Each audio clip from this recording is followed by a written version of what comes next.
Somewhere in the American wilderness, there is a place where the ground itself is warm to the touch, where water boils up from the earth and the air smells faintly of sulfur.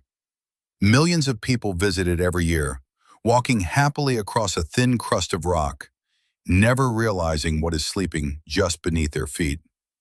One of the most powerful volcanoes on the entire planet. And one day, in the deep future, it will wake up. On the surface, it all looks so calm. Steam drifts lazily from pools painted in impossible colors. Geysers erupt on a gentle schedule, delighting the crowds who gather to watch. But every single one of these hot springs is a quiet warning. This water is being heated by something vast below, something that has been slowly gathering its strength for hundreds of thousands of years. And it is far closer to the surface than you would ever want to believe. A few miles beneath the ground, there is a chamber of molten rock so enormous it defies the imagination. If you could somehow see it, it would stretch farther than you could walk in an entire day. It holds enough liquid fire to fill the largest canyon on Earth, many times over. This is not an ordinary mountain that smokes and rumbles. This is a supervolcano. And that single word changes everything. This giant has stirred before. Long before humans built a single city, it erupted with a violence almost beyond understanding.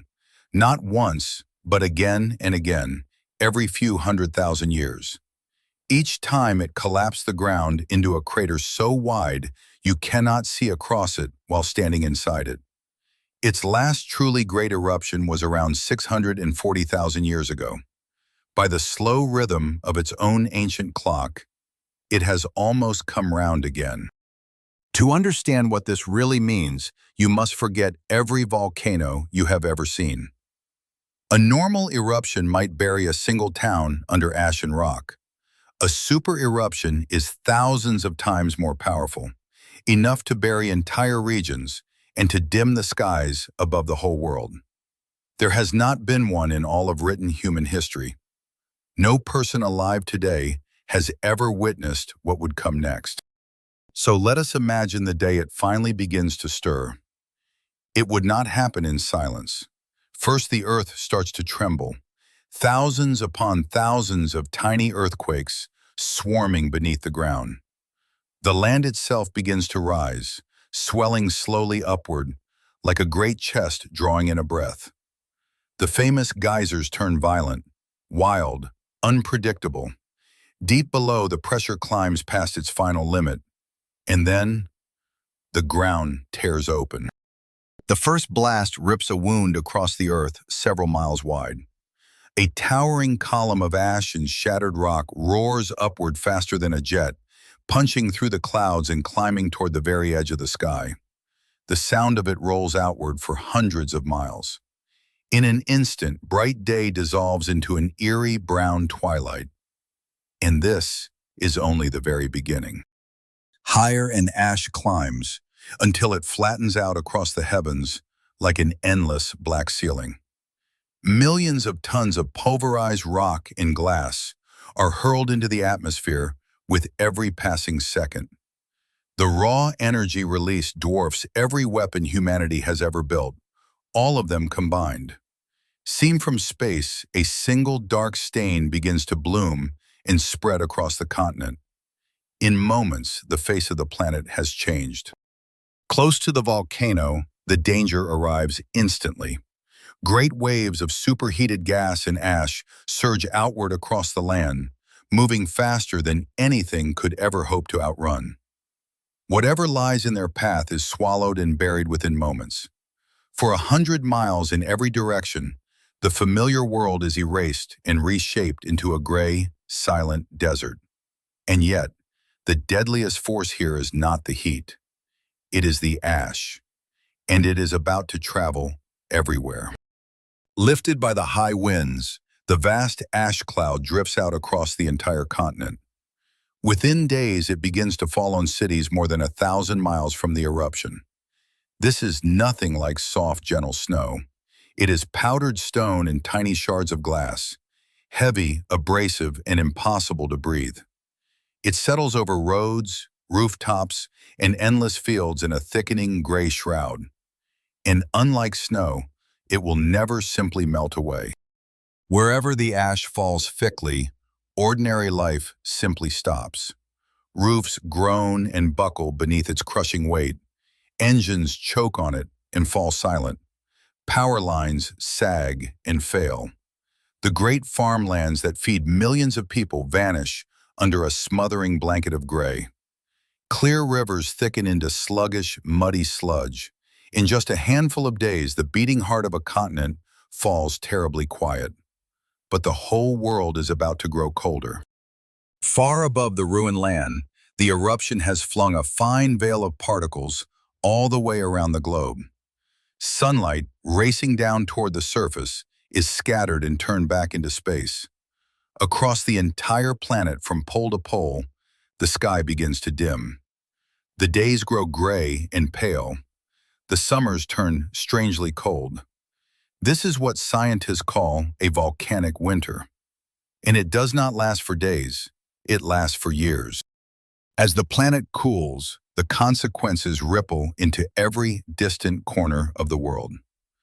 Growing seasons shrink. Harvests wither and fail thousands of miles from the volcano that caused them.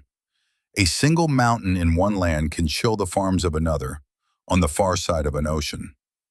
For a few brutally hard years, every nation on Earth would feel the cold breath of one sleeping giant. Humanity would face one of the greatest tests in all its history. And yet, even this would not be the end of the world. The Earth has done all of this many times before, long ages before we ever arrived to watch. Slowly, patiently, the ash settles. The particles drift down out of the sky. The sunlight returns, thin and weak at first, then warm and strong again. And life, as it always has, quietly begins anew. The very ash that buried the land will one day make its soil richer than before. Ruin and rebirth, written into a single story. But now, take a slow breath. Because this is the part that matters most. A super eruption like this is astonishingly, almost unimaginably rare.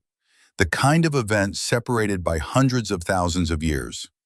On any given day, in any given year of your life, the chance of it happening is extraordinarily, vanishingly small. The giant has slept soundly for an immense span of time. And in all likelihood, it will keep right on sleeping. And we are no longer wandering blindly across its crust. Today, an entire army of instruments watches over this sleeping giant, all day and all night. Delicate sensors feel every faint tremor. Satellites high above measure the ground, rising and falling by mere inches. If the volcano ever truly began to awaken, we would almost certainly read the signs long before the surface ever broke. For the first time in all of history, we are finally listening. Still, standing quietly above that hidden ocean of fire, it is impossible not to feel small. We build our cities and count our little years, while far beneath our feet, forces older than humanity itself keep their own vast and patient time. The solid ground we so trust is only a thin, fragile skin stretched over a restless and living planet. We are not the masters of this world. We are simply its guests. And this giant does not sleep alone. Scattered across the earth, other supervolcanoes wait in silence beneath calm blue lakes and soft green hills, each keeping its own long, secret clock. Together they are a reminder that our planet is not some finished, unchanging stone. It is alive, humming with a power we are only just beginning to understand. Beauty and danger, resting quietly, side by side. So the next time you see steam curling gently up from the warm earth, remember what it truly means. Somewhere far below, the giant is still there, still warm, still waiting, still dreaming its slow, ancient dream beneath the peaceful ground. One day, in a distant future that none of us will ever see, It may finally choose to wake. But today, it sleeps, and the world goes quietly, peacefully on.